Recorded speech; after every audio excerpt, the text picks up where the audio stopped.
और उधर अफगानिस्तान के काबुल में मुहर्रम के दौरान आशूरा जुलूस पर हमला हो गया। आरोप यह है कि तालिबानियों ने इस जुलूस में शामिल लोगों पर डंडे बरसाए और ताबड़तोड़ फायरिंग कर दी,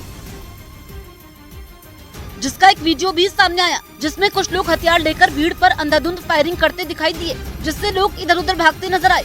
क्योंकि जो वीडियो सामने आया उसमें दावा किया गया कि अफगानिस्तान के काबुल में मुहर्रम का जुलूस निकाला गया था, जिस पर तालिबानियों ने हमला कर दिया।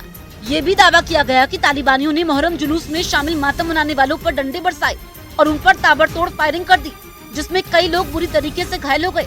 वहीं काबुल के अलावा अफगानिस्तान की गजनी में भी मुहर्रम जुलूस पर हमले का दावा किया गया।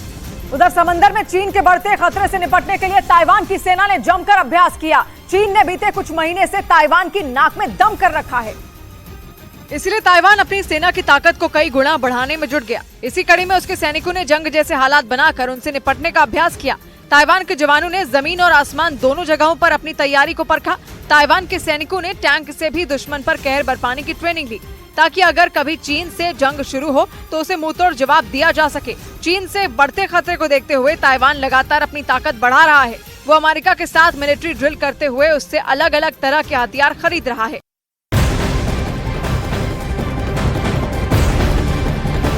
और एक बड़ी खबर उत्तर प्रदेश के नोएडा से मिल रही है। वहां पुलिस और बदमाशों के बीच मुठभेड़ हुई है, जिसमें एक बदमाश जख्मी हो गया है। बताया ये गया कि पुलिस बदमाशों का पीछा कर रही थी कि तभी बदमाशों ने पुलिस की टीम पर ही फायरिंग कर दी, जिसके बाद पुलिस ने भी कार्रवाई की और दोनों बदमाशों को गिरफ्तार कर लिया है, जिन पर कई सारे मामले दर्ज हैं। ये बात कही जा रही है। मुठभेड़ हुई है और इस दौरान सफलता ये है कि बदमाश गिरफ्तार हो चुके हैं। पुलिस और बदमाशों के बीच में ये नोएडा में मुठभेड़ हुई।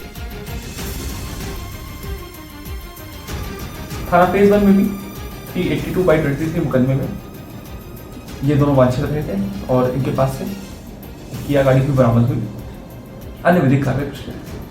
इस बीच दक्षिण चीन सागर में अपना दबदबा दिखाने के इरादे से चीन ने एक बार फिर एक बड़े सैन्य अभ्यास का ऐलान कर दिया। चीन दक्षिण चीन सागर को अपना मानता है और उसके इसी गुरूर को तोड़ने के लिए अमेरिका वहां मौजूद बाकी देशों के साथ सैन्य अभ्यास करता रहता है, जिससे बौखला चीन ने दक्षिण चीन सागर के उन द्वीपों के पास सैन्य अभ्यास का ऐलान कर दिया, जिन पर ताइवान और वियतनाम भी दावा करते हैं। मतलब चीन ऐसा करके सीधे सीधे अमेरिका को चुनौती देना चाहता है, क्योंकि अमेरिका ताइवान, वियतनाम और हांगकांग के साथ इन इलाकों में ड्रिल कर चुका है। और चीन ने ये ऐलान कर दिया कि उसकी ड्रिल के दौरान वहां आने की किसी को इजाजत नहीं होगी। मतलब दक्षिण चीन सागर में उस दौरान सिर्फ और सिर्फ चीन का कब्जा होगा। चीन के इस ऐलान के मुताबिक उसकी ड्रिल 29 जुलाई से 2 अगस्त तक चलेगी और अगर इस दौरान किसी और देश की मौजूदगी वहां दिखी तो चीन उस पर एक्शन लेने से पीछे नहीं हटेगा।